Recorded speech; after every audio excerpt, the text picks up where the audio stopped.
રાધનપુર તાલુકાના રવિનગર ખાતે સેવા માનવતા અને જીવદયાનો અનોખો સંદેશ આપતો પ્રેરણાદાયી કાર્યક્રમ યોજવામાં આવ્યો હતો। ગામમાં સેવાભાવી લોકો દ્વારા વિવિધ સેવાકીય પ્રવૃત્તિઓ કરવામાં આવી હતી।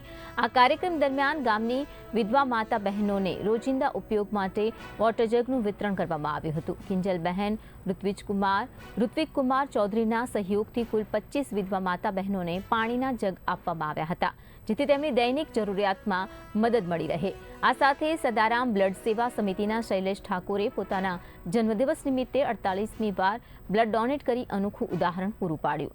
કાર્યક્રમ દરમિયાન પક્ષીઓ માટે પાણીના કુંડા અને માળાનું પણ વિતરણ કરાયું હતું, જેના દ્વારા જીવદયા અને પર્યાવરણ પ્રત્યે સંવેદનશીલતાનો સંદેશો પણ આપવામાં આવ્યો હતો। કાર્યક્રમ દરમિયાન ચિરાગ ચાવડા, અર્જુનભાઈ, પરેશ ચૌધરી, ડોક્ટર હિતેશ ચૌધરી, પુંજાજી ઠાકોર, લીલાધર ઠાકોર, મહેશ ઠાકોર સહિત અનેક આગેવાનો અને સેવાભાવી લોકો હાજર રહ્યા હતા। આ સમગ્ર સેવાકીય પ્રવૃત્તિએ સમાજમાં સહકાર, સંવેદના અને માનવતાના મૂલ્યોને વધુ મજબૂત બનાવતો સુંદર સંદેશ પાઠવ્યો હતો। આજ રોજ મારા જન્મદિવસ પર દર સાલની જેમ આ સાલ પણ સેવા કરી જન્મદિવસની ઉજવણી કરી।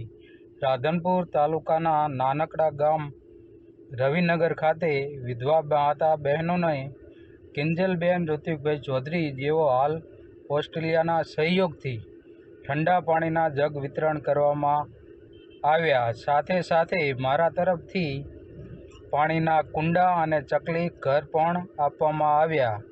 તેની સાથે સાથે નાનો એવો બ્લડ કેમ્પ યોજવામાં આવ્યો, જેમાં 10 બોટલ મિત્ર સર્કલ દ્વારા ડોનેટ કરવામાં આવ્યું અને મેં ખુદે પણ 48મી વાર બ્લડ ડોનેટ કર્યું। જય ભારત।